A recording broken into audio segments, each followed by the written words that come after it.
Charles Leclerc has been one of the most let down drivers from his own team in F1 recently, and the saga goes back to the beginning of the 2022 season. Therefore, it's safe to assume that he would want to explore his options before he puts pen to paper with the Maranello team. With this scenario seeming to be more unlikely as races go by, and now with the new philosophy of Red Bull, Leclerc has been brought in as one of the main candidates to replace Perez from 2025 onwards. Although many have placed their bets on Ricciardo, Red Bull wants to form a super team in 2025, and Leclerc, along with Norris, is in the lead for the second spot at Red Bull, which, considering the current situation between Leclerc and Sainz, is not that far-fetched of a scenario.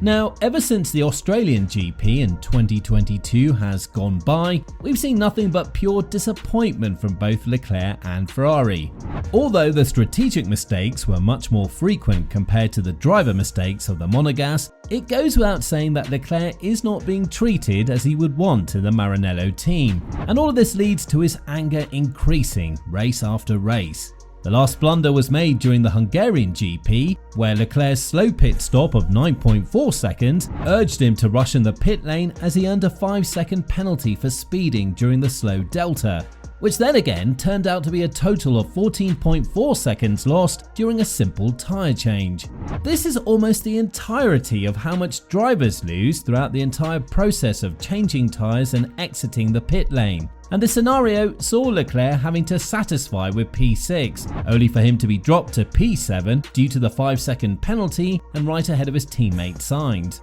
The Spaniard has a 7-point lead in the Drivers' Championship, but Norris is charging through the field, and with just 20 points behind Leclerc and a far more superior car than we could have witnessed from the last couple of races, things are not looking great for Leclerc and Ferrari. After the Hungarian GP, Vasseur didn't hold back on words about the mistakes that his team made, ones that were just too much to be justified by any F1 expert out there, and when talking about this matter, the Frenchman went on to elaborate, "We had to take some risks at the start. Starting Sainz was soft, it was a good choice, but we also know that after the start that we had to fit 2 sets of hards, and it was quite tough. And on Charles's side, I think the race was probably much better because the pace was there, but it was largely compromised with the penalty and then an issue with the wheel gun. We lost another 8 seconds on the pit stop, I think, plus then the traffic. It would have been probably P5. I spent the last 35 years of my life on the pit wall, and every single Monday of my career you have to do the list, and you have a long list of mistakes."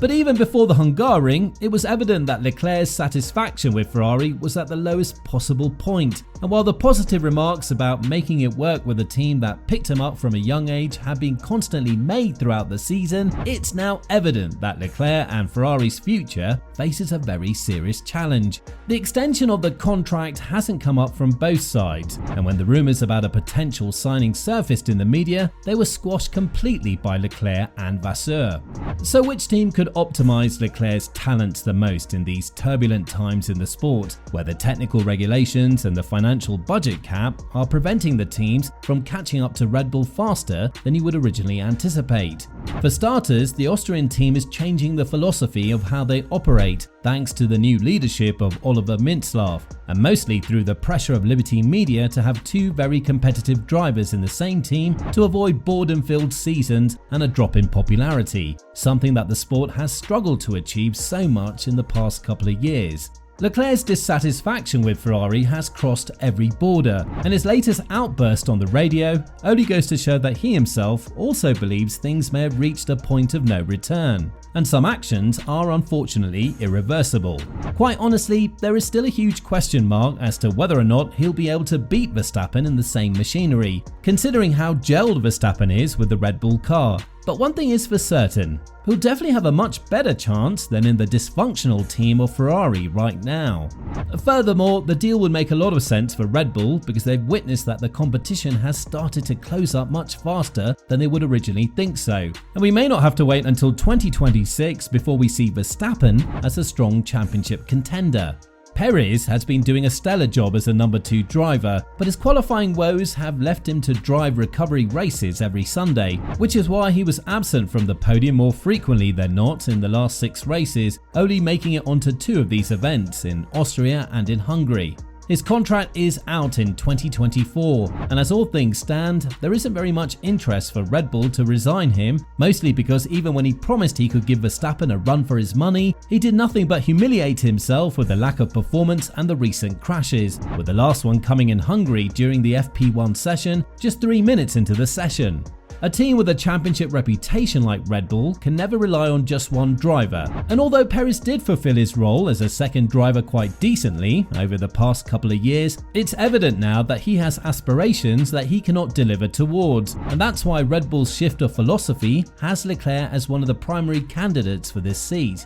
Furthermore, Leclerc was already approached by Red Bull a couple of weeks ago, more precisely prior to the Austrian GP, just so that the Austrian team could have a sense as to whether or not there is a possibility for them to sign him once the opportunity comes knocking on their door. Leclerc spoke about his commitment to Ferrari, and luckily for Red Bull, nothing great came to mind, as the Monegasque said that the only discussion that was made was for a small parts and bits, and now it seems like everything relies on Vasseur's statement that both drivers' contracts are not the priority of the team now, but their performance on the track is. We wouldn't be exaggerating this situation that much had it not been for the latest development of events in Red Bull with a new leadership after the passing of Dietrich Mateschitz. And while it doesn't really make that much sense to bring another alpha male next to Verstappen, when you think about the marketing and financial situation of Red Bull, it's not a crazy idea after all. Red Bull tries to promote their brand through a variety of motorsport categories, with Formula 1 being one of the most successful investments that the drinks company has made.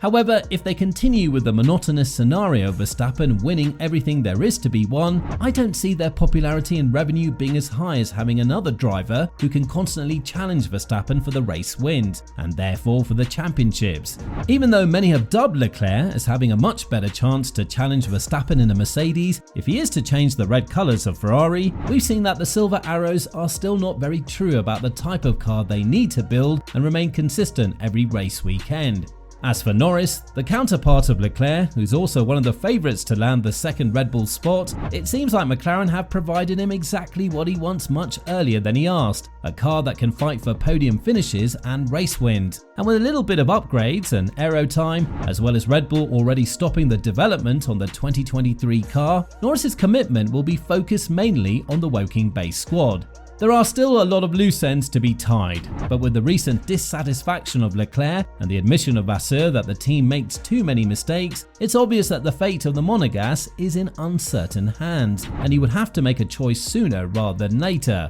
with many experts dubbing him to choose Red Bull if he wants to emerge victorious in the battle against Verstappen. With this in mind, a very interesting period lies ahead of us, one in which Leclerc could see his fate being decided by no one else but himself, and if the opportunity arises, then we might see a proper fight between him and Verstappen in the same machinery, a scenario that would give us the final answer as to who is the better driver between these two when they're mounted with the same equipment.